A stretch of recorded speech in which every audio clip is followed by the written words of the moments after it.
बाके बिहारी नंदलाल मेरो है, गोविंद मेरो है, गोपाल मेरो है, गोविंद मेरो है, गोपाल मेरो है, गोविंद मेरो है, गोपाल मेरो है, गोविंद मेरो है, गोपाल मेरो है। तो माँ अपने बच्चे के लिए, अपने पुत्र के लिए स्वयं भोजन बना रही हैं, स्वयं उनको यही शिक्षा दे रही हैं कि संसार में जो भी माँ हैं सब अपने बच्चों के लिए खुद ही भोजन बनाए। हा? तो आप सब घर में अपने बच्चों के लिए भोजन तो बनाते हो, लेकिन अगर रिश्तेदार आ जाएं तो एक दो दिन के बाद फिर होता है कि तो एक बार एक सज्जन के घर रिश्तेदार आ गए और रिश्तेदार जाने का नाम न ले, तो कई दिन बीत गए। तो पति ने कहा कि ये रिश्तेदार तो जा नहीं रहे हैं। पत्नी जो है कही कि आप ही तो बुलाए हो और बैठाओ और घर में। तो पति विचार करने लगा कि क्या करूं। तो कभी कभी जुगती काम आती नहीं, कभी कभी बहाने से तो काम बन जाता है। जैसे एक घर में महात्मा जी गए और भोजन माता जी ने परसा थाली, तो सब पदार्थ थाली में दिखाई पड़े। कभी कभी सब कुछ मिल जाए लेकिन दो कौड़ी की चीज न मिले तो बड़ा मन चंचल है ना, उसके लिए दिमाग लगाता रहता है दो कौड़ी की चीज के लिए। तो महात्मा जी के पास सब थाली लगी थी और पापड़ जो है दूर दिखाई पड़ रहा था, पापड़। तो पापड़ की इच्छा बार बार हो रही थी। तो महात्मा जी ने सोचा कि ऐसे कहना ठीक नहीं है, क्या करूं। बस कहा माता जी बस आज तो भगवान ने ही बचा लिया। माँ ने कहा कि क्या हुआ बाबा।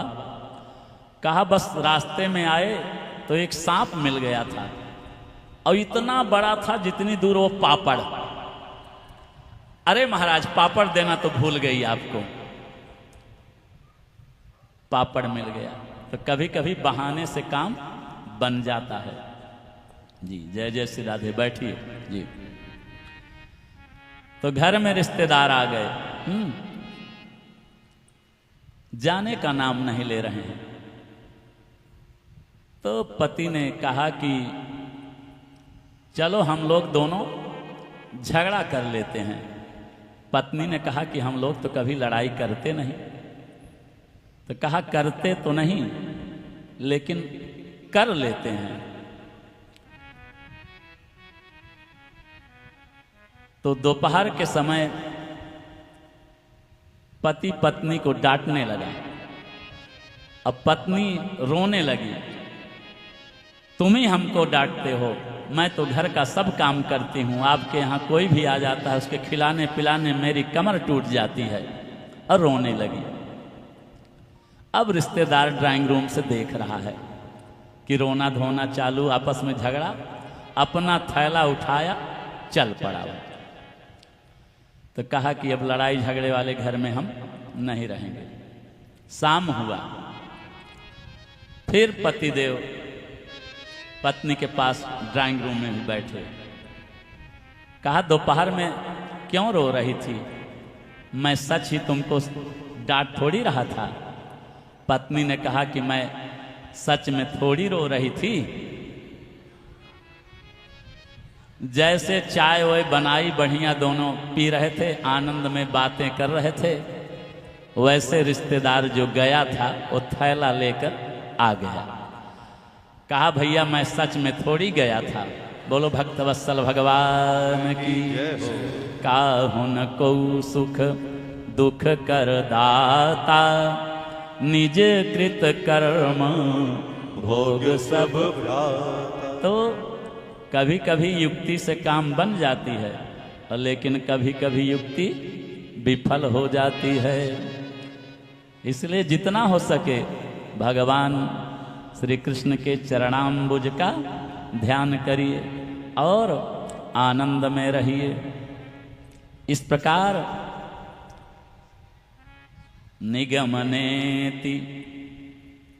निगमनेति शिव अंत न पावा, ताहि धरे जननी हठि धावा।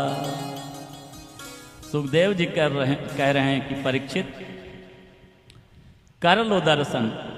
जिन ब्रह्मा का पार वेद पुराण भी जिनका पार नहीं पाते, उनको पकड़ने के लिए आज माँ हठ पूर्वक दौड़ रही हैं। मैया कन्हैया को पकड़ नहीं पाती, हैरान परेशान हो गई। मैया ने कहा, लाला कितनी दूर दौड़ाएगा, अब तो पकड़ में आ जा।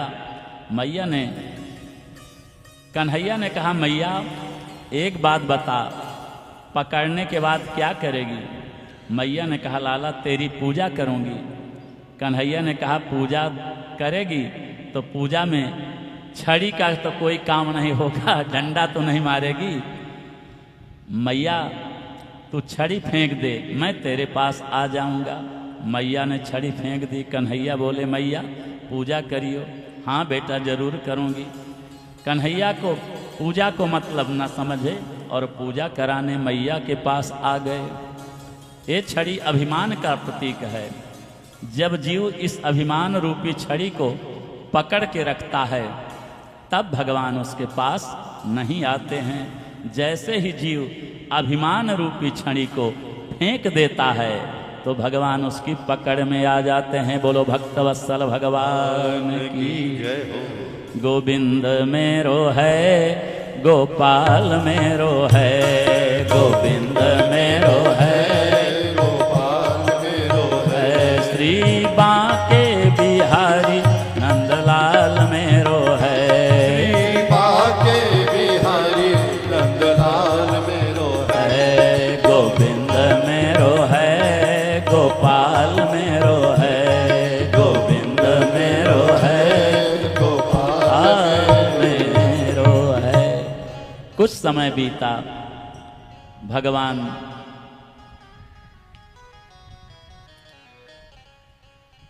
बाबा से कहते हैं,